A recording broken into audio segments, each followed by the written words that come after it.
ममता जी को शरणार्थी और घुसपैठिए दो शब्द के बीच का अंतर ही मालूम नहीं है। मालूम नहीं है या जान के नहीं कर रही? अब मैं तो जो बोलती है वो सच मानता हूं, इसलिए कह रहा हूं मालूम नहीं है। डिटेंशन कैंप के बारे में बताइए, इसके बारे में बहुत गलतफहमी आ रही है। ऐसा है, आप स्मिता जी इतनी जागरूक पत्रकार है, देश की जानी मानी पत्रकार है, आप भी स्वयं एक बार सीएए को पढ़ लेती, इसके रूल्स को पढ़ लेती तो मालूम पड़ता इसमें डिटेंशन कोई कैंप की प्रोविजन ही नहीं। जो इलीगल माइग्रेंट्स हैं, अगर उनके पास कोई दस्तावेज नहीं है, उन्हें वापस अपने देश भेजने से पहले उन्हें डिटेंशन कैंप में रखा जाता है। ये आपने डिटेंशन एरिया में, जेल में नहीं डाल सकते, ये आपने 2019 में मुझे समझाया था एक इंटरव्यू में। सीएए में डिटेंशन कैंप नहीं है। इसी को लेकर मैं सवाल पूछ रही हूं कि अगर सीएए के तहत वो लोग नहीं आते तो वो कहां जाएंगे, क्या होगा उनका? नहीं, उनकी व्यवस्था होगी ना। 100 लोगों का प्रॉब्लम है तो उसमें से 85 का तो अभी क्लियर हो रहा है, बाकी का आगे सोचेंगे। तो कितने लोग होंगे आपके हिसाब से? लाखों में, करोड़ों में, हजारों में, कैसे, कितने लोग हैं? देखिए, ढेर सारे लोग हैं, इसकी कोई गिनती नहीं है। वो जब एप्लीकेशन आएगी और बहुत सारे लोग, ये जो मिस कैंपेन चल रहा है, अपप्रचार चल रहा है, इसके कारण शायद एप्लीकेशन करते हुए भी डरेंगे। मैं सबको आश्वस्त करना चाहता हूं, आप यहां पर अप्लाई कर दीजिए।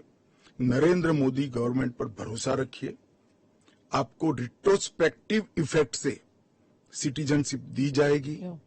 आपका अवैध तरीके से भारत में आना इस शरणार्थी के रूप में आपको स्वीकृति ये कानून दे रहा है। इसका कोई क्रिमिनल केस आप पर होगा नहीं और आपकी भारत में की हुई सारी एक्टिविटी को भी वैधता प्रदान की जाएगी। तो किसी को करने की जरूरत नहीं। उनके पास एक्स्ट्रा राइट्स होंगे या इक्वल राइट्स होंगे या कम राइट्स होंगे? इक्वल राइट होंगे, वो भारत के नागरिक माने जाएंगे। मेरा और आपके जितना ही अधिकार उनका होगा। एक और बात थी, वो एक तो गलतफहमी, अप्रचार कहिए या जो भी है, या कंफ्यूजन ही कहिए, कि असम में सीएए लागू होगा या नहीं होगा, और एनआरसी और सीएए ये इनका क्रॉसिंग है कि नहीं, इंटर देखिए, असम में जो एनआरसी की ऑर्डर हुए वो सुप्रीम कोर्ट ऑफ इंडिया की, इसका सीएए से कोई लेन देन नहीं है। असम नहीं, देश के हर हिस्से में सीएए लागू होगा। सिर्फ नॉर्थ ईस्ट के राज्य जहां पर 2 प्रकार के विशेषाधिकार उनको दिए गए हैं, वो विशेषाधिकार के तहत जो राज्य आते हैं उनको ही सीएए नहीं होगा।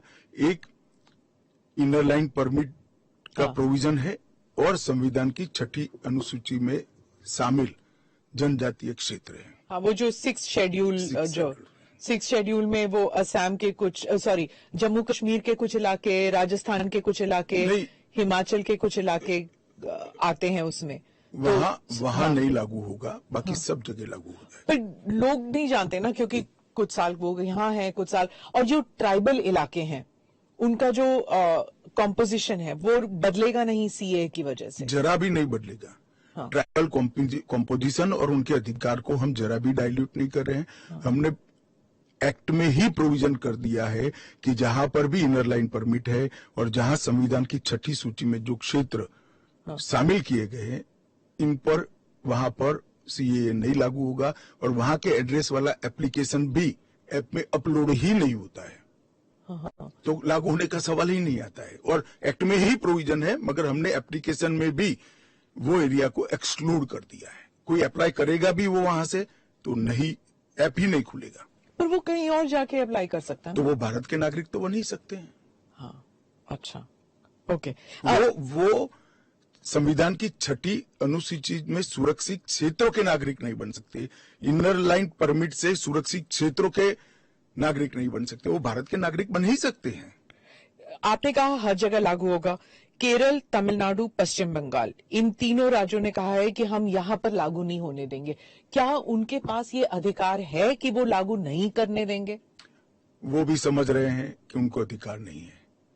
हमारे संविधान के अनुच्छेद 11 में संसद ने नागरिकता के बारे में कानून बनाने का अधिकार केवल और केवल भारत की संसद को दिया गया है। एक केंद्र का विषय है, केंद्र और राज्यों का साझा विषय नहीं है।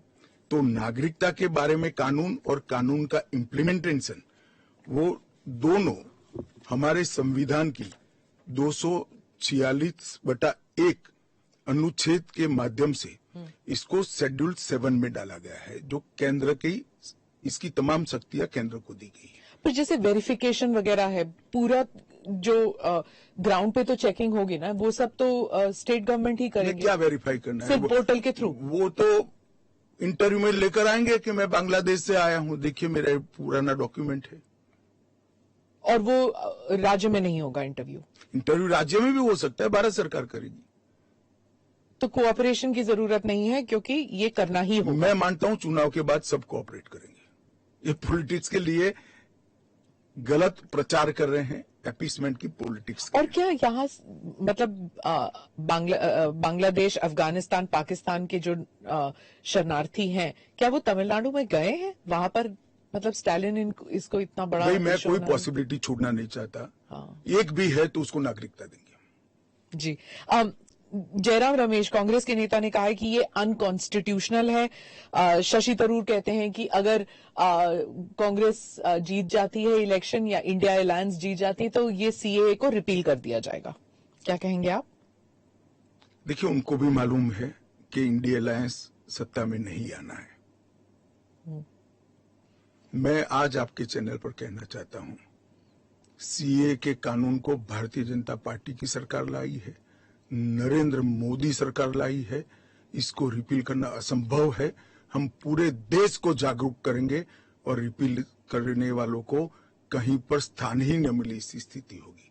और जहां तक असंवैधानिक होने का सवाल है, वो आर्टिकल अनुच्छेद 14 का हवाला देते हैं। वो भूल जाते हैं कि अनुच्छेद 14 में 2 अपवाद रखे हुए हैं। एक रीजनेबल क्लासिफिकेशन का अपवाद है और दूसरा कानून के उद्देश्यों के साथ लॉजिकल संबंध होना चाहिए। तो वो आर्टिकल 14 का वायोलेशन नहीं करता है। इसमें रीजनेबल क्लासिफिकेशन बहुत स्पष्ट है कि जिन लोगों पर भारत के पुराने हिस्सों में आज वो विभाजन के कारण देश से कटे हैं, अफगानिस्तान, पाकिस्तान और बांग्लादेश में, जिन लोगों पर धार्मिक प्रताड़ना होने के कारण जो भारत की शरण में आए हैं, उसके लिए कानून है।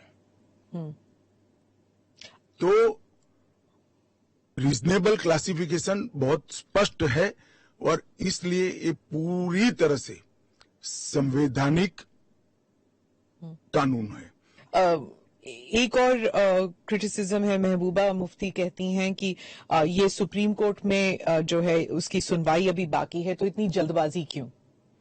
देखिए, हर कानून को कोई सुप्रीम कोर्ट में स्टे करेगा तो कानून का इम्प्लीमेंटेशन नहीं होगा। सुप्रीम कोर्ट के सामने न्याय मांगने के लिए जाना और सुप्रीम कोर्ट ने स्टे देना दो अलग बात है। इस कानून पर सुप्रीम कोर्ट का कोई स्टे नहीं है। 4 साल से लोग गए हैं, अभी लंबित है, मगर सुप्रीम कोर्ट ने इसके इम्प्लीमेंटेशन पर कुछ स्टे नहीं दिया है।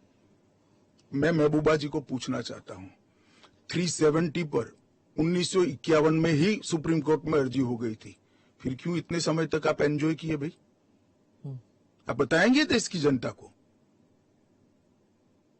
जब आपके पक्ष की बात होती है तब नैतिकता के पैरामीटर्स बदल जाते हैं।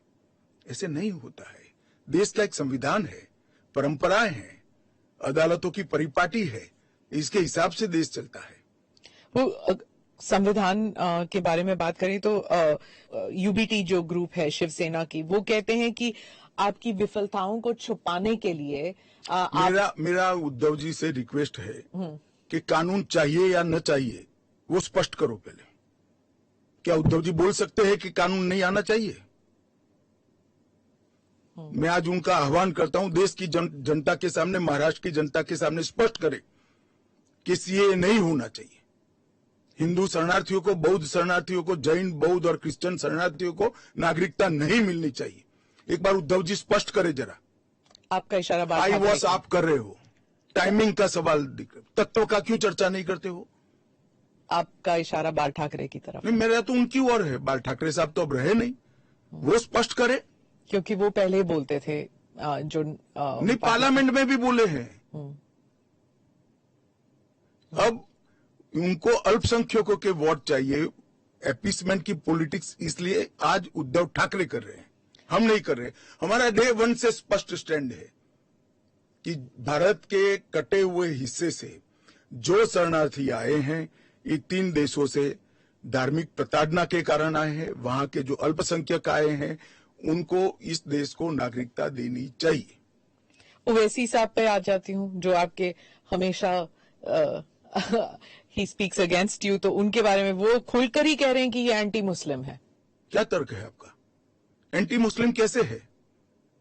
कि आप सिर्फ मुसलमानों को एक उसको आपने क्राइटेरिया बना दिया, ये मैं वो कह रहे हैं। क्राइटेरिया ये बना है कि जिस पर धार्मिक प्रताड़ना होती है इसको देंगे, और अगर वो मुसलमान, और भारत के पुराने हिस्से से मुसलमानों पर इसलिए धार्मिक प्रताड़ना नहीं हो सकती कि तीनों देश घोषित इस्लामी स्टेट है। कौन करेगा धार्मिक प्रताड़ना? कौन करेगा इस्लाम के अनुयायियों के साथ?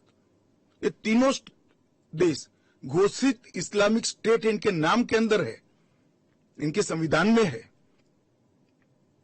पर मैं फिर से वही पूछूंगी कि अगर आप ईसाइयों को दे सकते हैं, अगर आप पारसीज को दे सकते हैं जो इस्लामिक नहीं है, और अगर उन पर हो रहा है, तो फिर आप why can't you give it मुसलमानों को क्यों नहीं? देखिए, ऐसे तो फिर दुनिया भर से देश में जो आए सबको नागरिकता दे। तो अमेरिका तो करता है ना, सबको। हम भी करते हैं, अप्लाई करे वो घुस कर नहीं आ सकते।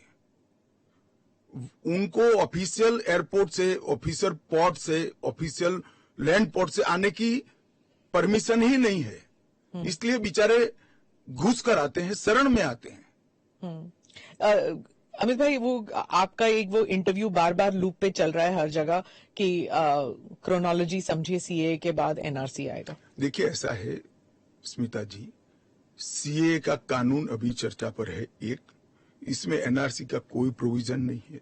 2, इसमें किसी की नागरिकता छीनने का कोई प्रोविजन नहीं है। 3, अगर विपक्ष को ये चाहिए कि उनसे चर्चा हो, तो कोई भी कानून करने से पहले और बाद में संसद में चर्चा होती ही है। तो दोनों को मिक्सअप कर आप क्या लेना चाहते हो? अभी सिर्फ सीए चर्चा में है। जैसे सीए को इतना वक्त लगा, जिस तरह फार्म लॉज को रोल बैक किया गया क्योंकि सच अ लॉट ऑफ बैकलैश, तो क्या अगर इंटरनेशनल प्रेस में आने लगे और अगर यहाँ पर सड़कों पर लोग उतर आए, तो क्या ये भी वापस ले लिया जाएगा? देखिए, सीए का कानून कभी वापस नहीं जाएगा, और भारत की नागरिकता सुनिश्चित करना ये भारत का विषय है, भारत की संप्रभुता का निर्णय है। इसके साथ हम कोई कॉम्प्रोमाइज नहीं कर सकते। जब हम ट्राइबल एरियाज की बात करते हैं, अभी आपने कहा कि जो 6 शेड्यूल और जो काउंसिल्स, ट्राइबल काउंसिल्स का एरिया था, वहां पर ये ऑटोनोमस काउंसिल्स जहां पर हैं वहां पर नहीं होगा, लागू नहीं होगा। इन एरियाज में जो है डेवलपमेंट होता नहीं है क्योंकि इतने सारे लेवल्स ऑफ गवर्नेंस होते हैं वहां पर। आप 2 दशक पहले की बात कर रही हैं। हाँ, आज वहां जाकर आइए, मोदी जी ने पूरे नॉर्थ ईस्ट में एयरपोर्ट वगैरह, हाँ, एयरपोर्ट बना दिए, रेल पहुंचने को आ गई, रोड बना दिए, हर घर में बिजली पहुंच गई, शौचालय पहुंच गया, हर घर में स्वास्थ्य की सुविधाएं पहुंच गई, गैस का सिलेंडर पहुंच गया, शिक्षा की भी उच्चतम शिक्षा संस्थान आज नॉर्थ ईस्ट में एस्टैब्लिश हुए हैं। जो पोर्टल से जब इनको नागरिकता मिलेगी, इससे उनको क्या क्या सुविधाएं मिलेगी? क्या आम नागरिक की तरह, या फिर जैसे उनको ये दिखाना पड़ेगा कि हाँ सीएए के तहत हमको नागरिकता मिली है? क्या ये अलग आइडेंटिटी? ना, वो भारत के आम नागरिक की तरह ही भारत के नागरिकों की सूची में सम्मान के साथ समाहित हो जाएंगे, और उनको मेरे और आपके जितना ही अधिकार होगा। वो चुनाव भी लड़ सकते हैं, एमएलए भी बन सकते हैं, एमपी भी बन सकते हैं, मुख्यमंत्री या केंद्र सरकार के मंत्री भी बन सकते हैं। राहुल गांधी जो न्याय यात्रा में बार बार सीए भी उठा रहे हैं और बाकी विषयों पर भी सरकार पर आरोप लगाते हैं कि अपनी विफलताओं को छुपाने के लिए कभी सीए लागू कर रहे हैं। मेरा आपसे रिक्वेस्ट है, कांग्रेस में आपकी अच्छी खासी पहुंच है, इस विषय पर राहुल जी से एक बार चर्चा करके डिटेल पूछ लो जरा। वो चर्चा नहीं कर रहे ना, वो मीडिया को वहां पर कह रहे हैं कि मीडिया जो है वो चर्चा नहीं करना चाहती क्योंकि वो हमारे हाथ बंधे हुए हैं, हमारा मुंह बंद है। नहीं, मगर इस कमरे में बैठकर आपको इंटरव्यू करे सीए पर और समझाए जो वो बोल रहे हैं वो इतना समझा दे जनता को। राजनीति के अंदर आपके निर्णय को जस्टिफाई करने की जिम्मेदारी आपकी होती है। जैसे मेरी सरकार का फैसला ऐसी है, इसके बारे में मेरी पार्टी के तर्क, मेरी गवर्नमेंट के तर्क, और क्यों ये देश के हित में है मुझे समझाना पड़ता है। जरा राहुल गांधी जी आपके इसी कमरे में आकर देश को समझा दे कि क्यों विरोध में है। आप कहते हैं कि ये राजनीतिक नहीं है, लेकिन आपके जो राजनीतिक स्पीचेस हैं, तेलंगाना में आपने कहा, जब आप अपने वायदे गिनते हैं कि ये वायदे हमने पूरे किए, तो सीए भी उसमें है। तो इसमें राजनीतिक कहां से हो गया? आपके तो वायदे हमारा एक वादा था कि देश के अर्थतंत्र को सुधारेंगे, तो क्या अर्थतंत्र मत सुधारो, पॉलिटिक्स कर रहे हो। ये राजनीतिक कहां से हो गया? हम मानते हैं सीए देश के हित में है, इनका अधिकार है, इसलिए हमने दिया है। पॉलिटिक्स कहां से? वो भी कहना देना चाहिए। अगर राजनीतिक फायदा है तो उनको कौन रोक रहा है? पर सीए पे तो बहस हुआ नहीं ना, वो बात पास हो गया, उसके बाद पास कैसे हो गया? पार्लियामेंट में पूरी बहस करी हमने। तो अगर 400 सीट आते तो क्या वो फुल लाइसेंस हो जाता है कि आपके हिसाब से कि जनता ने कहा कि हमने आपको 400 सीट दी है, अब आप जो भी देश हित में समझे वो करते जाइए। ऐसे लाइसेंस जिन्होंने उपयोग करे, हमने तो कभी नहीं करे। हमने तो जनता ने जब जब आशीर्वाद दिया बड़ी जिम्मेदारी के साथ देश चलाया, चाहे अटल जी हो चाहे नरेंद्र भाई हो। इंदिरा गांधी ने एक बार लाइसेंस का दुरुपयोग किया था और फिर स्वयं चुनाव हार गई थी। तो इसका भी मैकेनिज्म पड़ा है ना। जो लाइसेंस का दुरुपयोग करेगा उसका भी मैकेनिज्म है। हमारे 5 साल के बाद पब्लिक के सामने जाना है, यहां समाप्त नहीं हो जाता है। ये आप कह रहे हैं, लेकिन जैसे फॉरेन मीडिया को अगर आप देखें, वो कह रहे हैं कि एक के बाद एक जो आपने किया है, चाहे ट्रिपल तलाक हो, 370 हो, सीएए हो। एक सेकंड, फॉरेन मीडिया को पूछे उनके देश में ट्रिपल तलाक है क्या? नहीं है। उनके देश में मुस्लिम पर्सनल लॉ है क्या? उनके देश में एक भी स्टेट में 370 जैसा प्रोविजन है क्या? पर हमारे में हिंदू लॉ भी तो है, सक्सेशन लॉ है। इसका नाम हिंदू लॉ है, वो देश का नागरिक कानून ही है। फिर मैं उसी सवाल पे आती हूँ, चाहे सीए हो, यूसीसी हो, या यूसीसी नहीं, सीए हो, या फिर 370 हो, ट्रिपल तलाक हो, ये सब आपकी मेजोरिटी की वजह से ये सब स्मूथली हो गया। अगर आप 400 लेकर आते हैं तो फिर तो कुछ और ही हो सकता है, इन द सेंस की प्रियम्बल तक आप बदल सकते हैं, सोशलिज्म हटा देंगे, सेक्युलरिज्म हटा देंगे। संविधान की रचना करते वक्त ये सारी चीजें बहुत सोच समझकर बनाई गई हैं। तो मुझे बताइए कि जब जवाहरलाल नेहरू जी की पूर्ण बहुमत होती थी, इंदिरा जी की होती थी, राजीव गांधी को 400 सीट मिल गई, तो उस वक्त सब उचित था? नहीं था ना, इसीलिए तो उन्हें हटा दिया गया। तो हम भी नहीं करेंगे, उचित नहीं करेंगे, हम संयम नहीं रखेंगे, सेल्फ डिसिप्लिन नहीं रखेंगे, तो हमें भी बदल देंगे। ये तो कोई तर्क नहीं हुआ। देखिए, नरेंद्र मोदी के पास, इस देश के प्रधानमंत्री के पास 10 साल का ए ग्रेड पास्ट रिकॉर्ड है और 25 साल का प्लानिंग है। 25 और साल 25 साल का प्लानिंग उन्होंने बनाया है कि 15 अगस्त 2047 को भारत पूर्ण विकसित भारत होगा। और उन्होंने पहली बार सरकार की मदद से नहीं, देश के 130 करोड़ लोगों को आह्वान लेकर संकल्प करा है कि सभी लोग जुटे, और ये 25 साल भारत को महान बनाने के 25 साल है। और मुझे बड़ा गर्व है कि मेरे नेता के आह्वान पर पूरा देश आज इस संकल्प से संकल्पित होकर अमृत काल के लिए तैयार होकर खड़ा है। इसके साथ साथ इस देश में गुड गवर्नेंस, इस देश के अर्थतंत्र को दुनिया के प्रमुख अर्थतंत्रों में शुमार करना, दुनिया भर के टेक्नोलॉजी और R&D के लिए एक प्लेटफॉर्म बनाना, भारत को मैन्युफैक्चरिंग का हब बनाना, भारत को हर क्षेत्र में आत्मनिर्भर बनाना, इस देश की शिक्षा व्यवस्था को दुनिया के साथ और दुनिया से आगे ले जाने का प्रयास करना, ये सारी चीजें हमने करी है और ये भी हमारा एजेंडा है। मगर आप जब हमारे भाषण में से कुछ चुन लेती हो तो यही मुद्दे चुनती हो। अगर आप चुनाव जीतते हैं, अगले 5 साल में एजेंडा क्या होगा? चलिए, एजेंडा हमारा घोषणा पत्र आएगा, इसमें आ जाएगा। आपका बहुत बहुत धन्यवाद। चलिए, धन्यवाद। कंफ्यूजन दूर करने वाला इंटरव्यू आपने सुना, जिसमें अमित शाह ने एक एक पॉइंट को यहां पर गिनाते हुए ये साफ कर दिया कि सीएए को किसी भी तरीके से वापस नहीं लिया जाएगा। सीएए किसी का अधिकार नहीं छीनता है। तो सीए के बाद